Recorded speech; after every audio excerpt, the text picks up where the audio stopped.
హైదరాబాద్ లోని చెరువుల పరిరక్షణపై లేక్ ప్రొటెక్షన్ కమిటీ సమావేశమైంది.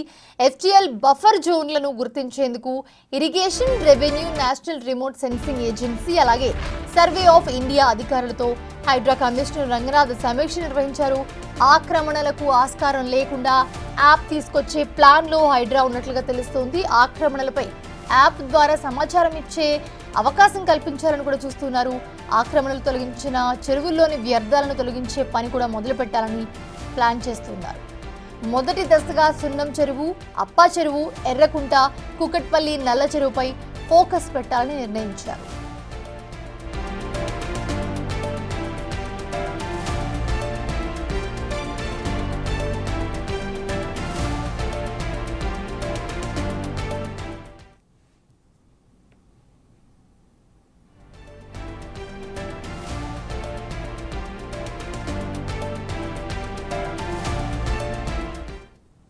రైట్, ఇదే అంశానికి సంబంధించి మరిన్ని అప్డేట్స్ అందించడానికి మా ప్రతినిధి రామ్ ప్రసాద్ అందుబాటులో ఉన్నారు.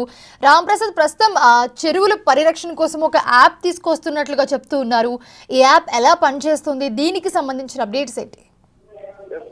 మనం చూస్తున్నాం హైదరాబాద్ వ్యాప్తంగా కూడా ఇటు చెరువులు కానీ, కుంటలు, ప్రభుత్వ స్థలాల పరిరక్షణ కోసం అయితే హైడ్రా గత 3 నెలలుగా చాలా రకాలైనటువంటి చర్యలు కొనసాగిస్తుంది. మనం చూస్తున్నాం ఇప్పటికే ఏదైతే చెరువులలో ఉన్నటువంటి అక్రమ నిర్మాణాలను కూల్చడంతో పాటు ప్రధానంగా ప్రభుత్వ స్థలాల్లో ఉన్నటువంటి అక్రమ నిర్మాణాలను కూడా ఇప్పటి వరకు హైడ్రా కూల్చివేయడం జరిగింది. ఖచ్చితంగా రానున్న రోజుల్లో హైడ్రా తన పనితీరును మరింత మెరుగుపరచుకోవడమే లక్ష్యంగా అయితే హైదరాబాద్ లో ఉన్నటువంటి నగరంలో ఉన్నటువంటి చెరువుల పరిరక్షణకు సంబంధించి లేక్ ప్రొటెక్షన్ కమిటీ సమావేశాన్ని అయితే ఈ రోజు హైడ్రా కమిషనర్ రంగనాథ్ నేతృత్వంలో అయితే ఈ రోజు హైడ్రా కార్యాలయంలో నిర్వహించడం జరిగింది. ప్రధానంగా ఈ యొక్క హైడ్రా ప్రొటెక్షన్ కమిటీ ఏదైతే ఉందో దీనికి సంబంధించి ఇటు ఇరిగేషన్, రెవెన్యూ అధికారులతో పాటు ఎన్ఆర్ఎస్ఏ ఏజెన్సీ ఏదైతే నేషనల్ రిమోట్ సెన్సింగ్ ఏజెన్సీతో పాటు అదేవిధంగా స్టేట్ ఏదైతే ఎస్ఎస్ఆర్ఎన్సీ ఉందో ఇటు state remote sensing application centre కు సంబంధించినటువంటి అధికారులు అదేవిధంగా సర్వే ఇండియా అధికారులతో కూడా హైడ్రా కమిషనర్ రంగనాథ్ సమీక్ష నిర్వహించడం జరిగింది.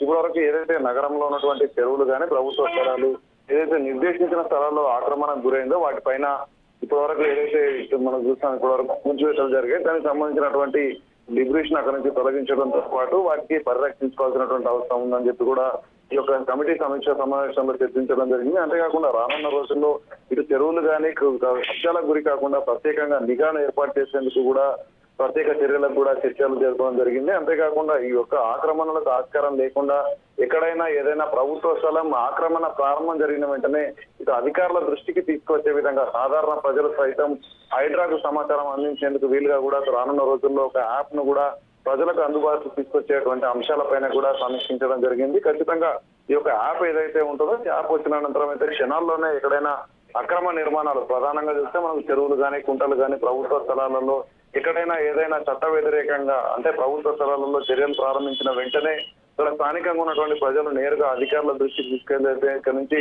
వెంటనే హైడ్రా బృందం కూడా వెళ్లి వారిని అరెస్ట్ చేయడం లేదంటే వారిపైన చర్యలు తీసుకునే విధంగా పోలీసులకు అటు సిఫారసు చేసేటువంటి చర్యలను వెంటనే తీసుకొచ్చే విధంగా యాప్ ను కూడా అందుబాటులో తీసుకొచ్చేందుకు ఏ విధంగా తీసుకొస్తే బాగుంటుంది అనేటువంటి అంశాలపైన కూడా ఈ రోజు అయితే చర్చించడం జరిగింది. ముఖ్యంగా మనం చూస్తున్నాం హైదరాబాద్ లో ఇప్పటి వరకు ఏదైతే చెరువుల ఆక్రమణ గురయ్యో వాటి అన్నిటికీ కూడా పూర్వ వైభవం తీసుకొచ్చే విధంగా ఎప్పుడైతే 2014 అంటే ముందు ఉన్న డేటా కానీ లేదంటే మనకు 45 క్రితం ఉన్నటువంటి ఎన్ఆర్ఎస్ఏ డేటా ప్రకారం చెరువుల స్థితి ఏ విధంగా ఉందో ప్రస్తుతం కూడా యథాస్థితికి తీసుకొచ్చే విధంగా సంబంధిత శాఖల సలహాలు, సూచనల సమన్వయం అయితే ముందుకు సాగేందుకైతే ఇటు అధికారులు నిర్వహిస్తున్నారు. ముఖ్యంగా ఇటు మ్యాప్స్ ఏదైతే ఉన్నా మ్యాప్స్ ఆధారంగా చేసుకొని కూడా రానున్న రోజుల్లో హైదరాబాద్ వ్యాప్తంగా ఇప్పటివరకు జరిగినటువంటి కూల్చివేతల అనంతరం చేపట్టాల్సిన చర్యలపై కూడా చర్చించడం జరిగింది. మోనిషా.